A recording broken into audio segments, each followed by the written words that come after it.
नमस्कार। कार्यक्रम पत्र पत्रिकाको प्रत्यक्ष प्रसारणमा यहाँहरूलाई स्वागत छ। म महाप्रसाद लामिछाने र आजको कार्यक्रम हामी सुरु गर्दैछौँ चर्चित कलाकार श्रीकृष्ण श्रेष्ठको निधन र उहाँलाई राज्यले दिएको राष्ट्रिय सम्मान सम्बन्धी समाचारबाट। र आज सबैजसो पत्र पत्रिकाको पहिलो पृष्ठमा यो समाचार तस्विर सहित छापिएको छ। उपचारको क्रममा नयाँ दिल्लीमा कलाकार श्रेष्ठको निधन भएको थियो। नागरिक लेख्दछ यसमा कि तस्विरको तल अभिनेता श्रीकृष्ण श्रेष्ठको शवयात्रामा शोक विभल कलाकार, दर्शक र प्रशंसक। भारत नयाँ दिल्लीमा आइतबार निधन भएका श्रेष्ठको सोमबार पशुपति आर्यघाटमा अन्त्येष्टि गरियो। डीप निमोनियाबाट पीडित श्रेष्ठलाई बोन म्यारो क्यान्सर देखिएको थियो उल्लेख गरिएको छ। र यही समाचारलाई कमान्डर पोस्टले पनि छापेको छ। श्रीको श्रद्धाञ्जलीमा मानव सागर र तल लेखिएको छ राष्ट्रिय सम्मान सहित अन्त्येष्टि। अभिनेता श्रीकृष्ण श्रेष्ठको पार्थिव शरीरलाई सोमबार साँझ पशुपति आर्यघाटमा अन्तिम श्रद्धाञ्जली दिइयो। राष्ट्रिय सम्मानका साथ उहाँको अन्तिम विदाई गरिएको थियो। उहाँको पार्थिव शरीरमा उहाँका दाजु मीन कृष्णले दागबत्ती दिनुभएको थियो। सरकारको निर्णय अनुसार श्रीको पार्थिव शरीरलाई नेपाल प्रहरीको एक टुकडीले सलामी दिएका थिए। श्रीलाई सूचना तथा सञ्चार मन्त्री डाक्टर मिनेन्द्र रिजालले राष्ट्रिय झण्डा उडाएर अन्तिम श्रद्धाञ्जली अर्पण गर्नुभएको थियो। कलाकारलाई यसरी सलामी दिइएको सम्भवतः पहिलो पटक हो। श्रीकृष्णलाई अन्तिम श्रद्धाञ्जली दिन सोमबार राजधानीमा मानव सागर उर्लिएको थियो। नेपाली दर्शकमाझ लोकप्रिय श्रीकृष्ण अन्ततः दैवको पनि लोकप्रिय बनेर गए। अल्पायुमै दर्शकबाट दैवले चुनेर लयो। श्रीकृष्ण आफू त गए नै, उनले परिवार, प्रशंसक र लाखौं सर्वसाधारणलाई पनि रुवाए। चलचित्र भुमरीबाट रजत पटबमा डेब्यू गरी नाता मार्फत दर्शकसँग गहिरो नाता गाँच्न सफल अभिनेता श्रीकृष्णको निधनप्रति राज्यले समेत दुःख व्यक्त गरेको छ। राज्यले एक कुशल कलाकार गुमाएको छ। प्रधानमन्त्री सुशील कोइरालाले श्रीकृष्णप्रति श्रद्धाञ्जली व्यक्त गर्दै भन्नुभयो, यस दुःखद घडीमा सम्पूर्ण कलाकार तथा चलचित्र क्षेत्रलाई धैर्य धारण गर्न अनुरोध गर्दछु। प्रधानमन्त्री कोइरालाले शोक विज्ञप्ति जारी गर्दै कलाकार श्रीकृष्णको निधनले आफू स्तब्ध भएको जनाउनु भएको छ। साथै विभिन्न मन्त्री तथा राजनीतिक दलका नेताले पनि श्रीकृष्णको निधनप्रति दुःख व्यक्त गरेका छन्। उनीहरूले श्रीकृष्णको निधनले राष्ट्रिय एक कुशल र होनहार कलाकार गुमाएको बताए उल्लेख गरिएको छ। र यस पछाडि हामी यसै समाचारलाई अन्य पत्र पत्रिकाले कसरी छापेका छन् त्यस बारेमा जानकारी गराउँदैछौँ। र गोर्खापत्र लेख्छ नायक श्रेष्ठको अन्त्येष्टि र यसमा पनि प्रधानमन्त्रीद्वारा समवेदना प्रकट भनेर छापेको छ। एउटा मानव सागरको तस्विर यसमा छ। र त्यसै गरी राष्ट्रिय सम्मान सहित श्रीकृष्णको अन्त्येष्टि अन्नपूर्ण पोस्टमा यही समाचार छापिएको छ। र राजधानी लेख्छ विदाईमा उर्लियो मानव सागर र मानव सागरको तस्विर यसमा पनि छापेको छ। सरकारी सम्मानका साथ नायक श्रेष्ठको अन्त्येष्टि। र हामी अगाडि यस बारेमा जानकारी गराउँदैछौँ। र कान्तिपुरले यस बारेमा पहिलो पृष्ठमा समाचार छापेको छैन। कान्तिपुरमा अन्य समाचार छन्, हामी त्यस समाचारतर्फ ध्यान आकर्षण गराउँदैछौँ। र अहिलेको समसामयिक विषयका समाचार छन्। दर्जनौं निकाय नेतृत्वविहीन सरकारको निष्क्रियताका कारण पदाधिकारी नियुक्त नहुँदा धेरैतिर काम प्रभावित र केही ठाउँमा ठप्पै।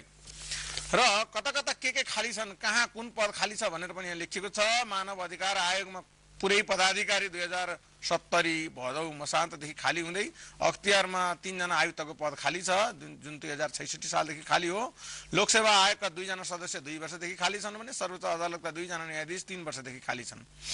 16 वटा पुनरावेदन अदालत सबै मुख्य न्यायाधीश खाली छन्, 3 वर्षदेखि क्रमशः खाली हुँदै आएको छ। 16 मुलुकमा राजदूतहरू लामो समयदेखि खाली छन्। सूचना आयोगमा पुरै पदाधिकारी 2070 जेठदेखि खाली छन्। नेपाल प्रहरीका 7 जना एआइजी कार्तिक 28 गतेदेखि खाली हो। मन्त्रालयहरूमा 21 जना सचिव साउन 7 गतेदेखि खाली। पर्यटन बोर्डमा प्रमुख कार्यकारी 2068 कार्तिकदेखि खाली। विद्युत प्राधिकरणमा कार्यकारी निर्देशक असार 2 गतेदेखि र 3 वटै प्रज्ञा प्रतिष्ठान पुरै पदाधिकारी गत माघदेखि खाली छन्। संविधान सभामा 26 सदस्यको मनोनयन हुन बाँकी छ। 9 महिनादेखि, यो 9 महिना अगाडि हुनु पर्थ्यो। संसदीय समितिहरूका 11 सभापति 7 महिनादेखि खाली छन् भने पूर्वाञ्चल विश्वविद्यालयका प्रमुख पदाधिकारीहरू 3 महिनादेखि खाली छन् र मध्यपश्चिम विश्वविद्यालयका प्रमुख पदाधिकारीहरू 15 दिनदेखि खाली छन्। यसरी यस्ता धेरै खाली पद छन् र पद खाली भएपछि यी कुर्सीमा मुसा दौडिन थालेका छन्। यतापट्टि लेखिएको छ बलराम बानियाको बाइलाइनमा प्रधानमन्त्री सुशील कोइराला र सरकारको निष्क्रियताका कारण संवैधानिक लगायत दर्जनौं महत्त्वपूर्ण निकायमा पदाधिकारी नियुक्त हुन सकेका छैनन्। सरकार गठनको 6 महिना भइसक्दा पनि पदाधिकारी नियुक्त नहुँदा केही निकायका काम ठप्प र अधिकांश प्रभावित छन्। प्रधानमन्त्री कोइरालाले संवैधानिक परिषदको बैठक बोलाउन चासो नदिएकाले 3 संवैधानिक निकायमा पदाधिकारी नियुक्त हुन सकेको छैन। कुनैमा पदाधिकारी पुरै र कुनैमा कम हुँदा तिनको काम कारबाही प्रभावित भएको छ। सरकार सञ्चालनलाई गति दिन र संवैधानिक तथा राजनीतिक नीतिमा छिटो सहमति कायम गर्न प्रधानमन्त्री कोइरालाको संयोजकत्वमा गठित उच्चस्तरीय समितिको बैठक एकपल्ट पनि बस्न सकेको छैन। सरकार गठन लगत्तै जसो गठित समितिमा सत्ता साझेदार प्रमुख 2 दल कांग्रेस र एमालेका 3 शीर्ष नेता छन्। सरकारको सुस्ततासँगै समिति पनि निष्क्रिय भएको हो। मानव अधिकार आयोग पदाधिकारी विहीन भएको 1 वर्ष पुग्न लागिसकेको छ। गत भदौ मसान्तदेखि पुरै पदाधिकारी विहीन छ। यसले गर्दा आयोगबाट मानव अधिकार उल्लङ्घनका घटनाको छानबिन र कारबाहीको सिफारिस गर्ने कार्य रोकिएको छ र विस्तृत रूपमा यो समाचार छापिएको छ। र यतापट्टि एमालेको समाचार छ। एमालेमा केन्द्रीय कमिटी बैठक नबस्दै बढ्यो शंका, काम गर्न नदिने प्रयास भएको संस्थापनको दाबी। पहिलो बैठक जसरी प्रस्तुत भए प्रतिवाद गर्ने नेपाल पक्षको योजना र लेखिएको छ। नवौं महाधिवेशनबाट निर्वाचित नेतृत्वको कार्यविभाजन लगायतका निकै महत्त्वपूर्ण एजेन्डाको टुङ्गो लगाउन आज मंगलबारबाट बस्न लागेको केन्द्रीय कमिटीको दोस्रो बैठकमा नेताहरू महाधिवेशन अघिको गुटगत आधारमा प्रस्तुत हुने संकेत देखिएको छ। संस्थापन पक्षले शीर्ष तहमा छलफल नगरेको भन्दै असन्तुष्ट पक्षले नेतृत्वलाई चुनौती दिने योजना बनाएपछि केन्द्रीय कमिटी बैठकमा गुटगत रूपमै प्रस्तुत हुने संकेत मिलेको छ। गत 1 साउनमा सम्पन्न एमालेको नवौं महाधिवेशनपछि पोलिट ब्युरो र स्थायी कमिटी निर्वाचन कार्यविभाजन लगायतका महत्त्वपूर्ण एजेन्डामा छलफल गर्न आजबाट केन्द्रीय कमिटीको दोस्रो बैठक बोलाइएको छ। महाधिवेशनबाट अध्यक्षमा केपी शर्मा ओली निर्वाचित भएकै भोलिपल्ट 2 साउनमा बसेको केन्द्रीय कमिटी बैठकले दोस्रो बैठकको मिति तय गरेको थियो। तय गरिएको भन्दा 2 दिन ढिला बस्न लागेको बैठकमा महाधिवेशनको दस्तावेज प्रकाशन, पोलिट ब्युरो र स्थायी कमिटीको निर्वाचन कार्यविभाजन, सरकार तथा संसदको कामको समीक्षा लगायतका 9 वटा एजेन्डा तय गरेको थियो र यहाँ 2 जनाको भनाइ छ। अध्यक्ष ओलीको परीक्षा सुरु भयो भन्दै सुरुमै हातखुट्टा बाँध्ने कोसिस सुरु भए जस्तो छ। काम गर्ने वातावरण नै भएन भने परीक्षा नै किन? यो शंकर पोखरेलको भनाइ हो। अध्यक्षको प्रस्तुति पहिलो बैठकमा अपेक्षा अनुरूप सकारात्मक थिएन। दोस्रो बैठक पनि त्यस्तै भयो भने पार्टी ठीक ढंगले अघि बढ्न सक्दैन। अर्का पक्षका नेताको भनाइ यसमा छापिएको छ पशुपति चौलागाईको। र यस पछाडि हामी गोरखापत्रको समाचारतर्फ लाग्दैछौँ। गोरखापत्रको समाचारमा महत्त्वपूर्ण समाचारको रूपमा सशस्त्र समूहसँग सहमतिका मुख्य बुँदा भनेर 4वटा बुँदा उल्लेख गरिएको छ र संविधान निर्माणको वातावरणलाई सहज गराउन संविधान सभाभित्र र बाहिर रहेका विभिन्न राजनीतिक दल र समूहसँग वार्ता गरी सोमबार मध्य तथा पूर्वी तराईमा सक्रिय 5वटा भूमिगत सशस्त्र समूहसँग सहमति पत्रमा हस्ताक्षर भएको छ। संविधान सभाबाट बन्ने नयाँ संविधानमा सबै नेपालीको स्वामित्व र अपनत्व होस् भन्ने उद्देश्यले संवैधानिक राजनीतिक संवाद तथा सहमति समिति अन्तर्गतको प्रारम्भिक वार्ता उपसमितिले विभिन्न चरणमा वार्ता गर्दै आएको छ। यसै क्रममा उपसमिति र मध्य तथा पूर्वी तराईमा क्रियाशील 5वटा भूमिगत सशस्त्र समूहसँग जनकपुरमा 2 दिनदेखि कडा सुरक्षाका बीच भएको वार्ता सहमतिमा पुगेको हो। उपसमितिका संयोजक आनन्द प्रसाद ढुङ्गानाले गोरखापत्रसँग कुरा गर्दै भन्नुभयो, आइतबार र सोमबार 5वटा समूहसँग वार्ता भएको र सो सफल भई सहमति पत्रमा हस्ताक्षर भएको छ। वार्ता मंगलबार पनि जारी रहन्छ।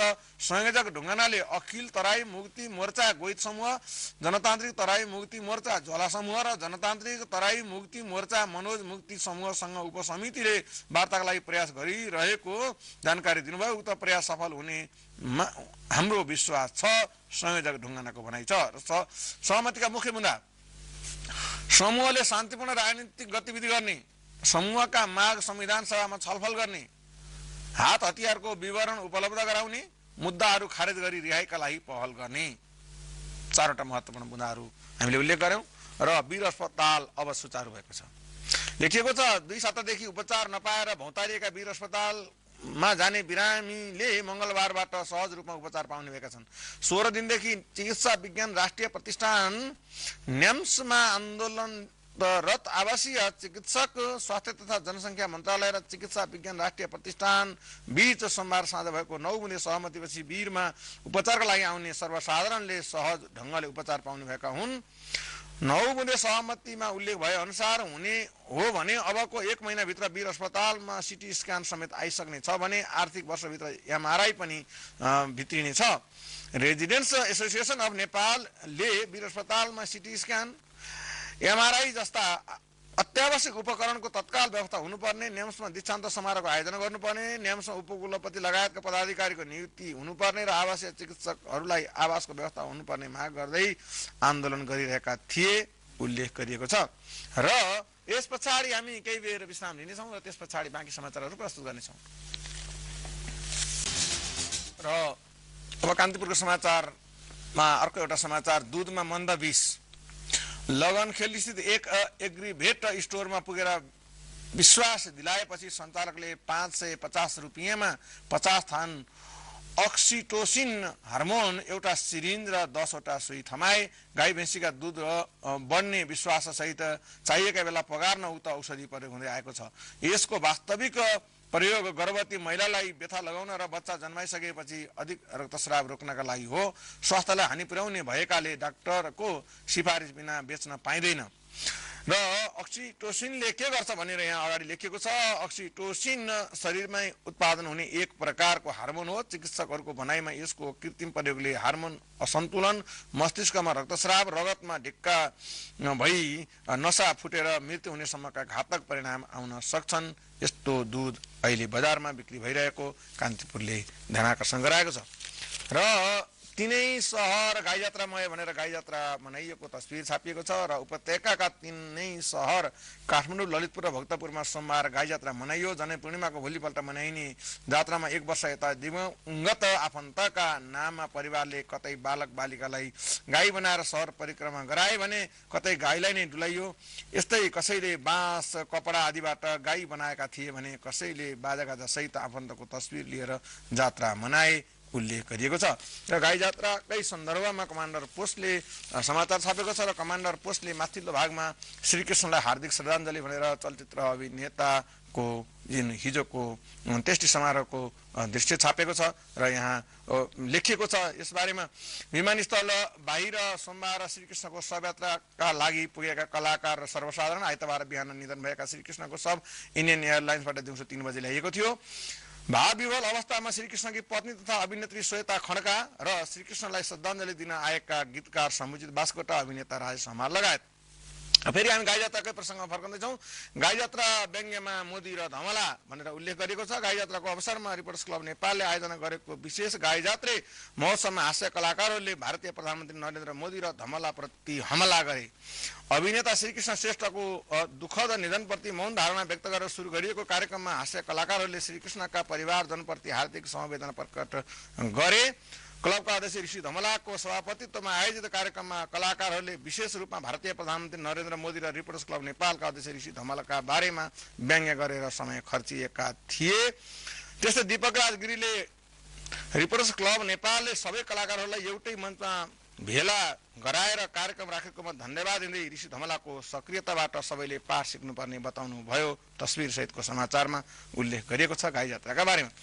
अब हामी अन्नपूर्ण पोस्टमा छापिएको अर्को समाचारका बारेमा ध्यानाकर्षण गराउँदैछौँ। र यहाँ लेखिएको छ, मुलुकको अन्धकारमै खोला दलालकै झोलामा। यहाँ लेखिएको छ विकास थापाको बाइलाइनमा, 1 दशकदेखि मुलुक लोड सेडिङमा रहेका बेला 100 मेगावाट बिजुली उत्पादन हुने खोला नियन्त्रणमा राखेर दलालहरूले जलविद्युत आयोजनाका सर्वेक्षण अनुमति पत्र लाइसेन्स बेच्ने गरेको पाइएको छ। खोला दर्ता गराई वर्षौंसम्म ग्राहक कुर्ने र मौका परे ठूलो कमिसन कुम्ल्याउने तर निर्माण नगर्ने प्रवृत्ति बढ्दै गएका कारण सरकारले जारी गरेका लाइसेन्स कागजमै सीमित हुन पुगेका छन्। झन्डै 10 वर्ष अघि संघ सभामा पर्ने तल्लो अरुणको लाइसेन्स स्थानीय व्यापारी वृन्दावन प्रधानङ्गले लिएर ब्राजिलको ब्रास पावरलाई बेचे। उक्त कम्पनीले अध्ययन मात्र गर्यो, निर्माण गर्न सकेन। उनै प्रधानङ्गले 600 मेगावाटको लमजुङमा पर्ने माथिल्लो मर्स्याङदीको लाइसेन्स भारतीय कम्पनी जिएमआरलाई बेचे। उसले पनि यो आयोजना अहिलेसम्म बनाउन सकेको छैन। खोला दर्ता गराई वर्षौंसम्म ग्राहक कुर्ने र मौका परे ठूलो कमिसन कुम्ल्याउने तर निर्माण नगर्ने प्रवृत्ति बढ्दै गएका कारण सरकारले जारी गरेका लाइसेन्स कागजमा मात्र सीमित छन्। अहिलेको लोड सेडिङको बारेमा यो समाचार केन्द्रित छ। लोड सेडिङ बढेको छ वर्षायाममा पनि र यसले मानिसहरूलाई ठूलो असर परेको छ।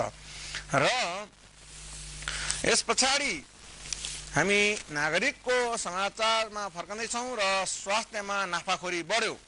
केयु जस्तो रोल मोडेल संस्थाले सम्बन्धन दिएको सुन्दा डर लाग्यो। कतै तपाईहरू पनि विकृतिको खेलमा त लाग्नु भएन। मुख्य सचिव लीलामणि पौडेलको भनाइसहित छापिएको छ समाचार।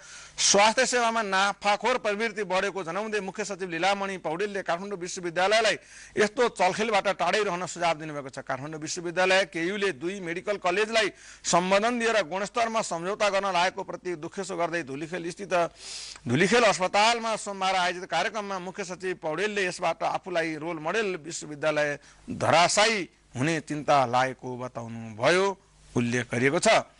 र इबोला भाइरस सन्तास अफ्रिकाबाट फर्कनेलाई 3 साता निगरानीमा राखिने रोगका लक्षण भनेर यहाँ समाचार छापिएको छ। संक्रमित व्यक्तिको शरीरको कुनै पनि रससँग लसपस भए 21 दिनभित्र घाँटी खसखस गर्ने, आँखा रातो हुने, खोकी लाग्ने, टाउको दुख्ने, मांसपेशी दुख्ने लक्षण देखिए इबोलाको आशंका गरिन्छ। दोस्रो चरणमा पेट दुख्ने र वाकवाकी लाग्नुका साथै शरीरमा विभिन्न प्रकारका धब्बा देखिन्छ। यो चरणमा झाडा पखाला र बान्ता समेत हुन्छ। तेस्रो चरणमा कलेजो र मृगौला फेल भई आन्तरिक तथा बाह्य रक्तस्राव भएर बिरामीको मृत्यु हुन्छ। विश्व स्वास्थ्य संगठन WHO ले विश्वव्यापी महामारी घोषणा गरेको इबोला भाइरस नेपाल भित्रिन र फैलिन नदिन सरकारले अफ्रिकाबाट फर्किएका नागरिकलाई कम्तीमा 3 साता निगरानीमा राख्ने भएको छ। सरकारले मंगलबार सार्वजनिक सूचना जारी गरी इबोला भाइरसको संक्रमण देखिएका अफ्रिकी देशबाट फर्किएका व्यक्तिलाई कम्तीमा 3 साता छुट्टै बस्न आग्रह गर्दैछ। रोग भित्रिन नदिन अन्य प्राविधिक तयारी गर्न नसकेको अवस्थामा व्यक्तिगत खबरबाट रोकथाम गराउने उद्देश्यले यस्तो सार्वजनिक सूचना जारी गर्न लागेको उल्लेख गरिएको छ। र जोडियो 12 विषय जुन सुनकोसीमा गएको पहिरो थियो त्यसमा डाइभर्सन बनाएर यो बाटो जोडिएको कुरा उल्लेख छ। ड्याम टेकानपुर तौथली पिस्कर धुस्कुन हुँदै 34 किलोमिटर ट्र्याकद्वारा 12 विषय जोडियो। कानले पहिरो र सुनकोशी नदी थुनिएर 10 दिनदेखि अवरुद्ध चीन नाका जोड्ने अरण्यको राजमार्ग सोमबारबाट वैकल्पिक बाटोले जोडिएको छ। विकल्पका रूपमा हेरिएका 3 रुटमध्ये 34 किलोमिटर लामो ड्याम टेकानपुर तौथली पिस्कर धुस्कुन ग्रामीण सडक सोमबारबाट सञ्चालनमा ल्याएको। पहिलो दिन 5-7 वटा साना गाडी खाद्यान्न लगायत अत्यावश्यक वस्तु र केही यात्रु बोकेर 12 विषय नजिकको गाउँ सुनकोशी पुगेका छन्। 10 दिन अघि काल्ने पहिरोले टुटाएको अरण्यको राजमार्गको तस्बिर छापिएको छ, जसले गर्दा धेरै मानिसको मृत्यु भयो र अहिले पनि त्यहाँबाट विद्युत उत्पादन हुन सकेको छैन। सुनकोशीबाट भने 12 विषय बजार लगायत तलको लामोसाङ बजार र खाडीपल बजार प्रभावित छन्। र फेरि पनि हामी एकैछिन विश्राम लिन्छौँ, त्यस पछाडि बाँकी समाचार हामी गोर्खापत्रको भित्री पृष्ठमा पुगेका छौँ। नेतृत्वविहीन संसदीय समितिहरू विषयमा सम्पादकीय छापेको छ। यसमा दोस्रो संविधान सभाको निर्वाचन सुसम्पन्न भएपछि नेपाली जनताको प्रतिनिधित्व गर्ने व्यवस्थापिका संसदले नयाँ सांसदहरूका साथ कार्य प्रारम्भ गरेको पनि 6 महिनाभन्दा बढी भइसकेको छ। संविधान सभाका रूपमा लामो समयदेखि प्रतीक्षा गरिरहेको संविधान निर्माण प्रक्रियालाई अगाडि बढाउनेदेखि लिएर व्यवस्थापिका संसदका रूपमा लोकतन्त्रको व्यावहारिक अभ्यास गर्दै कार्यपालिकालाई जिम्मेवार बनाउने सम्मको दोहोरो जिम्मेवारी यसले निर्वाह गरिरहेको छ। र यहाँ तल लेखेको छ व्यवस्थापिका संसद अन्तर्गत गठन गरिएका 11 वटा विषयगत समितिमध्ये लेखा समितिको मात्रै सभापति चयन भइसकेको छ भने अर्थ अन्तर्राष्ट्रिय सम्बन्ध लगायत अन्य समितिहरू छनौट भएको छैन। व्यवस्थापिका संसद अन्तर्गत 10 वटा समिति सभापति कारण राजनीतिक दलहरूबीच सहमति स्थापित हुन नसक्ने हो। र प्राकृतिक प्रकोपको प्रश्न पर्यावरण र विकासको बिचमा सन्तुलन कायम भएन भने त्यसले विनाश ल्याउन सक्छ। गोपाल ठाकुरको लेख साथीको यसरी वैश्विक तापीकरण र न्यूनीकरणको कुरा गरिरहँदा हामीले हाम्रै ठाउँमा प्रकृतिको दोहन कुन प्रकारले कुन स्तरमा गर्दै आएका छौँ यो त कम्तीमा सरकारको विषय बन्न सक्छ, तर यो विषयप्रति हामी आफै गम्भीर हुन सक्दैनौँ। सारांश छ र यतापट्टि घोषणा गर्दैमा छुवाछुत गर्दैन। छुवाछुत र जातीय विभेद अन्त्यका लागि एउटा अधिकार सम्पन्न निकाय जरुरी छ। मानबहादुर नेपालीको भनाइ छापिएको छ।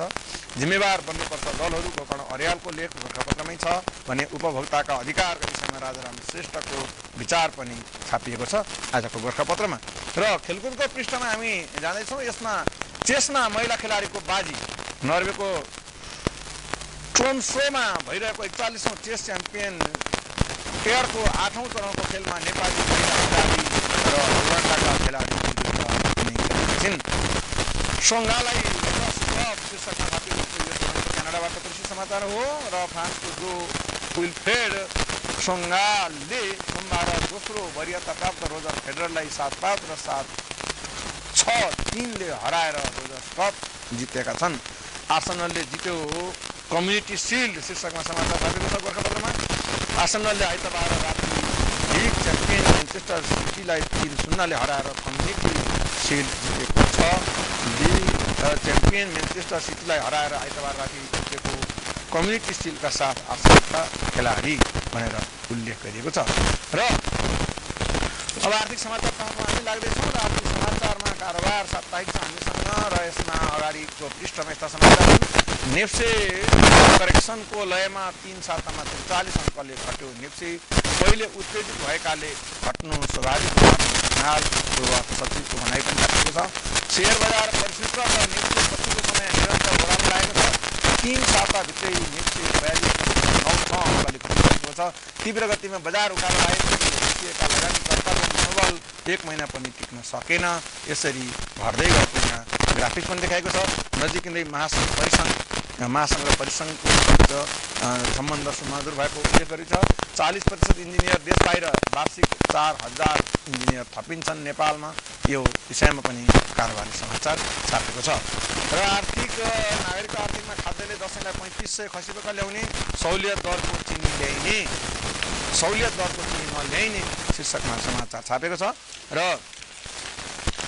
हामी कार्यक्रमको अन्तिम आइसकेका छौँ र अन्तर्राष्ट्रिय समाचार छापिएको छ। यो अभियान आर्थिकमा भारतको औद्योगिक उत्पादनमा लगातार त्यसको मासिक वृद्धि, हुन्डाईको दोस्रो पुस्ताको i20 सार्वजनिक र एप क्याम्प गर्दै एनसेल विजेतालाई 5 लाख पुरस्कार, 6.5 करोडमा जलजला डिस्टिलरी बनेको समाचार छापिएको छ यस पत्रिकामा।